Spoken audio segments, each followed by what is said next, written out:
Assalamualaikum warahmatullahi wabarakatuh. Salam sehat, salam sejahtera untuk kita semua. Ketemu lagi dengan saya, Amar Tutor Ekonomi. Kali ini saya akan membahas tentang ruang lingkup ekonomi makro dan perkembangan ekonomi makro. Nah, sebelum saya memaparkan materinya, sebelumnya saya ingin berterima kasih kepada para penonton setia Amar Tutor Ekonomi, pada seluruh subscriber ya yang sudah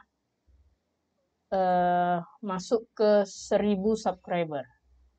Ya, semoga channel ini bermanfaat untuk kita semua.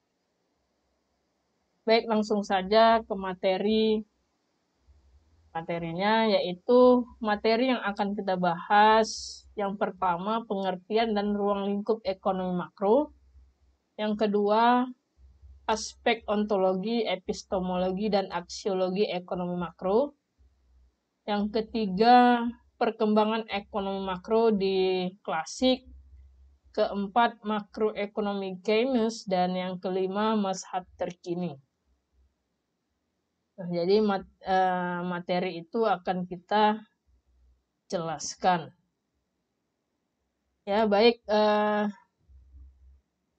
Untuk itu ya kita sedikit membandingkan ekonomi mikro dan ekonomi makro.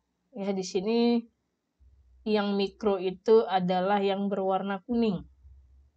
Nah, sebelum kita masuk ruang lingkupnya, kita bandingkan dulu bahwa mikro itu adalah corak analisisnya itu bagian-bagian terkecil dari keseluruhan kegiatan perekonomian. Sedangkan makro, corak analisis makroekonomi dilakukan secara global atau menyeluruh. Nah, artinya mikro ini adalah analisisnya itu hal-hal yang terkecil. Ini perilaku konsumen, perilaku produsen. Ya, sedangkan untuk makroekonomi, dia analisisnya menyeluruh. Ya, tentang perilaku kegiatan ekonomi di suatu negara. Ya, kalau mikro dia hanya menjelaskan tentang harga, sedangkan untuk makro akan menjelaskan tingkat harga. Oke, jadi begitu ya. Kemudian ya, selanjutnya untuk mikro, lembaga yang terlibat meliputi rumah tangga dengan perusahaan. Jadi ada dua sektor yang terlibat untuk mikro, yaitu rumah tangga konsumen dan rumah tangga produsen. Sedangkan untuk makro, ya, selain dua sektor itu ada penambahan, yaitu ada lembaga pemerintah, ada lembaga bank dan lembaga keuangan, serta pihak yang melakukan ekspor dan impor. Ya, untuk makro ya. Selanjutnya, untuk mikro, menjawab pertanyaan yang timbul karena permasalahan keterbatasan sumber daya, sedangkan kebutuhan manusia tidak terbatas. Artinya menjawab masalah kelangkaan, khusus untuk mikro, sedangkan untuk makro, ya, menjawab atau mengatasi permasalahan yang berhubungan dengan pengangguran, inflasi, pertumbuhan ekonomi, dan lain sebagainya. Nah, jadi itu sedikit perbandingan mikro dan makro. Ya, selanjutnya ya kita masuk ke ruang lingkup ekonomi makro. Nah, pengertian dari ekonomi makro menurut Tamrin di bukunya di tahun 2018 menyatakan bahwa ekonomi makro merupakan sebuah ilmu ekonomi yang mempelajari perekonomian sebuah negara secara komprehensif. Ya, menyeluruh. Jadi makroekonomi dapat digunakan untuk menganalisis target-target kebijaksanaan seperti pertumbuhan ekonomi, inflasi, tenaga kerja, keseimbangan neraca pembayaran yang berkesinambungan. Artinya makroekonomi ini penting untuk target-target kebijakan pemerintah dalam menstabilkan pertumbuhan ekonomi, inflasi, dan lain-lain. Ya, jadi seperti itu. Nah, kemudian ada banyak variabel ekonomi makro. Tetapi di sini saya hanya mengambil sampel saja, seperti variabel ekonomi makro yaitu inflasi. Kemudian laju pertumbuhan ekonomi, tingkat harga, PDB, pendapatan nasional, serta pengangguran. Nah, inilah masalah-masalah inilah yang akan kita bahas di ekonomi makro. Ya. Nah, di sini saya memberikan secara umum tentang variabel-variabel yang saya sebutkan tadi. Yang pertama, pertumbuhan ekonomi, yaitu didefinisikan sebagai perkembangan kegiatan dalam perekonomian yang menyebabkan barang dan jasa yang diproduksi dalam masyarakat bertambah. Itu bukunya dari Sadono Sukirno. Artinya, ketika barang dan jasa bertambah, ketika diproduksi, maka akan meningkatkan pertumbuhan ekonomi. Gitu ya. Kemudian masalah pertumbuhan ekonomi ini dipandang sebagai masalah makroekonomi jangka panjang. Ya. Peningkatan pertumbuhan ekonomi ini disebabkan karena faktor produksi mengalami peningkatan dalam jumlah dan kualitasnya. Ingat, faktor produksi itu ada sumber daya alam, sumber daya manusia, modal, dan teknologi. Ya. Jadi faktor produksi itu ketika meningkat akan diikuti dengan peningkatan pertumbuhan ekonomi. Yang kedua, investasi yang dilakukan meningkatkan jumlah barang dan modal. Nah, investasi juga sangat diperlukan. Ya. Selanjutnya, teknologi yang selalu berkembang juga akan meningkatkan pertumbuhan ekonomi. Yang ketiga, tenaga kerja bertambah karena bertambahnya penduduk. Ini juga meningkatkan pertumbuhan ekonomi. Karena semakin banyak orang bekerja akan mengurangi pengangguran. Dan yang terakhir, pengalaman kerja dan pendidikan meningkat kualitas tenaga kerja. Jadi, meningkatnya kualitas sumber daya manusia juga akan meningkatkan pertumbuhan ekonomi. Baik. Nah, selanjutnya ada variabel kedua yaitu pendapatan nasional. Pendapatan nasional ini adalah jumlah pendapatan yang diterima oleh seluruh rumah tangga keluarga di suatu negara dari penyerahan faktor-faktor produksi dalam satu periode waktu tertentu, biasanya selama 1 tahun. Jadi seluruh pendapatan konsumen di seluruh di satu negara itulah yang dikatakan pendapatan nasional. Nah, ada juga namanya pendapatan nasional potensial, yaitu tingkat pendapatan nasional yang dicapai apabila tenaga kerja sepenuhnya digunakan. Tapi kenyataannya tenaga kerja tidak sepenuhnya digunakan atau sulit sepenuhnya digunakan. Maka pendapatan nasional potensial ini hanya menjadi target suatu negara, tapi sulit sekali untuk menjadikan pendapatan nasional itu potensial. Ya, karena masih banyaknya pengangguran yang ada di suatu negara. Ya, jadi pendapatan nasional potensial ini artinya ketika tenaga kerja sepenuhnya digunakan, tidak ada pengangguran. Oke, sampai di situ ya. Kemudian yang selanjutnya ada pengangguran. Pengangguran merupakan suatu keadaan di mana seseorang yang tergolong dalam angkatan kerja ingin mendapatkan pekerjaan, tetapi belum dapat memperolehnya. Kemudian ada sebab terjadinya pengangguran itu karena kekurangan pengeluaran agregat, karena permintaan berkurang. Yang kedua, ingin mencari kerja lain yang lebih baik. Ya, seperti jika ada seseorang yang sudah bekerja sebelumnya, cuman mungkin pendapatannya kecil, dia ingin mencari yang lebih besar, maka dia rela mengorbankan pekerjaan sebelumnya dan mencari pekerjaan lain. Ya, tapi belum dapat, itu sudah tergolong dalam pengangguran. Selanjutnya, perusahaan mengganti tenaga kerja dengan mesin. Ya, pastinya terjadinya pengangguran. Dan yang terakhir, ketidaksesuaian antara keterampilan tenaga kerja.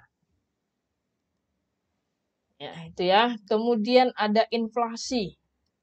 Variabel berikutnya ada inflasi. Merupakan suatu proses kenaikan harga yang berlaku dalam suatu perekonomian. Nah, tingkat inflasi rendah itu antara kisaran 2-3%.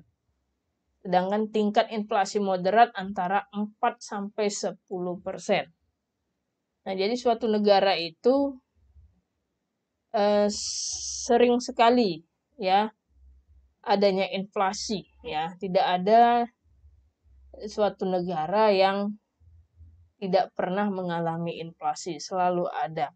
Jadi pemerintah khususnya Indonesia ini tugasnya hanya menstabilkan inflasi, ya. Ada faktor penyebab terjadinya inflasi. Yang pertama, tingkat pengeluaran agregat yang melebihi kemampuan perusahaan untuk menghasilkan barang dan jasa. Yang kedua, lebih besarnya permintaan daripada penawaran. Selanjutnya, pekerja-pekerja ingin meminta atau menuntut kenaikan upah. Akibatnya biaya produksi meningkat. Dan selanjutnya, kenaikan harga barang impor. Selanjutnya, penambahan penawaran uang lebih besar dari penawaran uang. Dan yang terakhir, kekacauan politik dan ekonomi. Seperti itu. Itulah yang menyebabkan terjadinya inflasi. Ya, oke. Sekarang kita akan membahas tentang aspek-aspek dalam ekonomi makro. Nah, kita sedikit bicara tentang filsafat ini. Ya, yang pertama ada aspek ontologi. Ya, di dalam filsafat aspek itu ada aspek ontologi, epistemologi, dan aksiologi. Ya, aksiologi. Nah, kita bicara tentang ontologi dulu. Ontologi berasal dari bahasa Yunani yang artinya ilmu tentang yang ada. Sedangkan menurut istilah, ilmu yang membahas sesuatu yang telah ada, baik secara jasmani maupun secara rohani. Apa kaitannya dengan ilmu ekonomi? Nah, ontologi ilmu ekonomi berkaitan dengan objek yang ditelaah atau sasaran ilmu dan bagaimana wujud sebenarnya dari objek tersebut. Secara ontologis, sasaran ilmu ekonomi adalah hubungan antar manusia dalam memenuhi kebutuhan materinya. Nah, di sini saya contohkan aspek ontologi ilmu ekonomi, misalnya adalah barang dan jasa.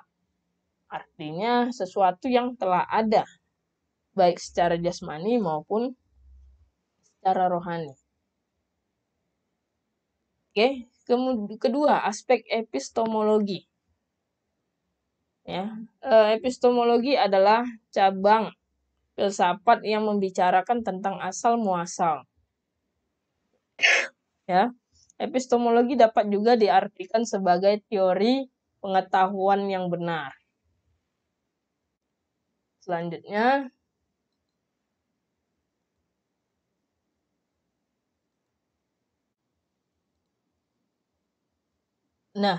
kaitan dengan ilmu ekonomi, epistemologi tadi adalah persoalan yang diangkat dalam epistemologi ilmu ekonomi adalah bagaimana manusia dapat mengetahui ilmu ekonomi. Nah, dari mana ilmu ekonomi berasal atau bagaimana mengetahui kebenaran tentang ilmu ekonomi. Jadi epistemologi itu untuk mengetahui bagaimana prosesnya, asal muasalnya. Jadi kalau di dalam pertanyaan itu didahului dengan kalimat bagaimana, ya. Kalau ontologi itu didahului dengan apa barang dan jasa itu, kan? Apa ekonomi itu. Nah, kalau sebuah pulpen, contohnya, nah apa hakikat dari pulpen itu? Itu untuk ontologi. Kalau untuk epistemologi, bagaimana kamu tahu itu pulpen? Seperti itu ya. Selanjutnya ada aspek yang ketiga, yaitu aksiologi. Merupakan ilmu yang mempelajari hakikat dan manfaat yang sebenarnya dari pengetahuan. Dan sebenarnya ilmu pengetahuan itu tidak ada yang sia-sia kalau kita bisa memanfaatkannya. Jadi lebih ke manfaat, ya, lebih ke manfaat untuk aspek aksiologi. Kaitannya dengan ilmu ekonomi, yaitu aksiologi ilmu ekonomi berkaitan dengan kegunaan ilmu ekonomi itu atau manfaat ilmu ekonomi itu. Ya, di sini nilai pengetahuan akibat terlihat bagaimana peranan ilmu ekonomi dalam mengatasi permasalahan yang berkaitan dengan pengangguran, tanggung jawab sosial, dan lain sebagainya. Jadi manfaat Anda mempelajari ilmu ekonomi itu untuk mengatasi permasalahan yang ada dalam ekonomi. Nah, jadi seperti itu ya dari aspek ontologi ya, yang sesuatu yang ada. Kemudian epistemologi, bagaimana Anda tahu mengenai ilmu ekonomi. Ya, contohnya ya. Kemudian aspek ketiga aksiologi, apa manfaat ilmu ekonomi? Seperti itu ya. Selanjutnya, nah kita masuk ke perkembangan ekonomi makro. Di sini pandangan makroekonomi dalam mazhab klasik. Nah, mazhab klasik itu dalam kategori jangka panjang adalah teori makroekonomi yang diturunkan dari teori ekonomi mazhab klasik. Nah, tokoh klasik yang pertama yaitu Adam Smith, James Baptiste, David Ricardo, Thomas Malthus, dan John Stuart Mill. Nah, kenapa perlu kita mempelajari ini? Agar bisa memahami bagaimana perbedaan teori makroekonomi yang diturunkan klasik ya, kemudian dan bagaimana teori makroekonomi juga menurut Keynes.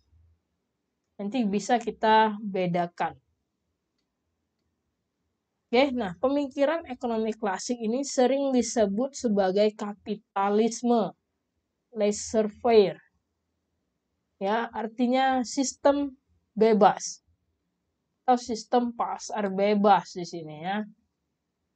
Nah, perekonomian dapat mencapai kemakmuran universal hanya melalui sistem kebebasan alamiah yang disebut laissez-faire.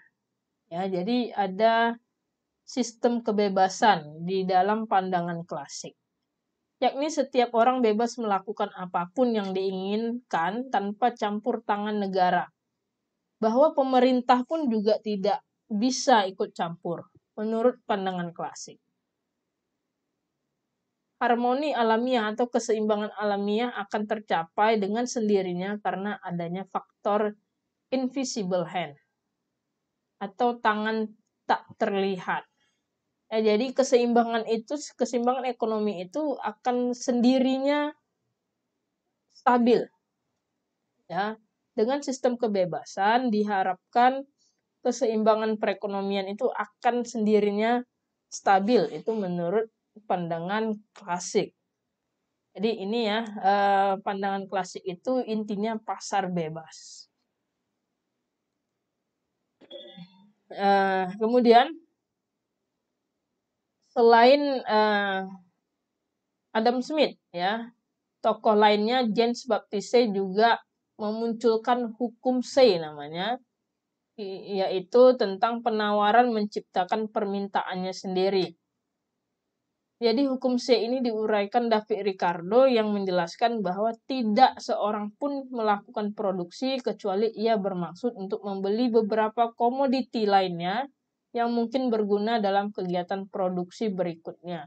Artinya apapun yang mereka produksi habis terjual. Itu menurut hukum C. Ini hanya ada dalam perekonomian sempurna. Apapun yang diproduksi habis terjual. Siapapun yang mencari pekerjaan pasti mendapatkannya. Artinya tidak ada pengangguran di sini.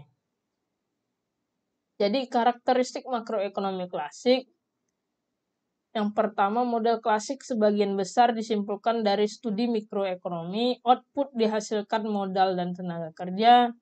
Dalam jangka pendek, modal tetap ya. Kemudian permintaan dan penawaran akan tenaga kerja menentukan jumlah upah. Ini bertanda bahwa klasik berpandangan tidak ada pengangguran. Full employment ya, tenaga kerja penuh. Nah, di sini saya ringkas bahwa paham masa klasik yang pertama, sistem pasarnya bebas, akan mewujudkan tingkat kegiatan ekonomi yang efisien dalam jangka panjang. Selanjutnya, kemunduran dalam kegiatan ekonomi sehingga menyebabkan pengangguran adalah hal yang wajar dan akan berlaku sementara saja. Nah, menurut pandangan klasik, ada pengangguran juga itu hanya sementara, pasti dapat pekerjaan. Yang selanjutnya, sistem pasar bebas akan membuat penyesuaian dengan sendirinya dan perekonomian yang teguh akan berlangsung kembali. Nah, dari paham masa klasik inilah berangsur-angsur terjadi. Akhirnya di tahun 1929 dan 1932 kaum klasik jatuh. Artinya terjadinya krisis, the Great Depression. Ya, dampaknya apa? Banyak pengangguran, pendapatan nasional mengalami kemerosotan. Hal ini munculkan bahwa mekanisme pasar bebas itu tidak dapat secara otomatis menimbulkan perekonomian yang kuat. Dari sinilah muncul paham Keynes. Ya, inilah asal muasal paham Keynes itu muncul. Makroekonomi Keynes adalah teori makroekonomi tentang pengeluaran total atau permintaan agregat dalam perekonomian dan dampaknya terhadap output dan inflasi. Tokoh makroekonomi Keynes itu J.M. Keynes dalam bukunya The General Theory of Employment, Interest and Money. Penyebab paham Keynes muncul karena kritik terhadap laissez-faire-nya klasik. Ya, sistem kebebasannya dari kaum klasik. Oke. Kemudian paham Keynes itu muncul dengan pikiran yang terdapat di bukunya itu yang pertama kritikal terhadap pandangan klasik. Pengeluaran agregat adalah faktor utama ya yang menentukan tingkat kegiatan ekonomi yang dicapai suatu negara. Pengeluaran agregat yang dimaksud adalah perbelanjaan masyarakat yang dipergunakan untuk barang dan jasa. Selanjutnya diperlukannya kebijakan pemerintah.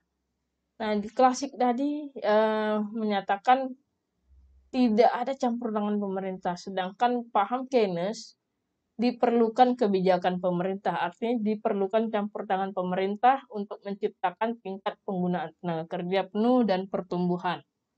Artinya ada kebijakan pemerintah untuk pengendalian ekonomi. Keynes mengkritik kepercayaan klasik dalam menghadapi krisis yang berpijak pada pandangan ekonomi akan menyesuaikan diri sendiri. Dan selanjutnya Keynes ya, pemerintah dapat menaikkan dan menurunkan permintaan agregat untuk mengatasi gejolak tanpa mengeliminasi kapitalisme. Jadi peran pemerintah sangat diperlukan di dalam paham teori Keynes untuk mengatur perekonomian. Oke, baik. Mungkin sampai di sini saja materi kita hari ini. Mohon maaf jika ada masalah ya. Nanti kita akan bertemu lagi di materi selanjutnya. Wassalamualaikum warahmatullahi wabarakatuh. Salam sehat untuk kita semua.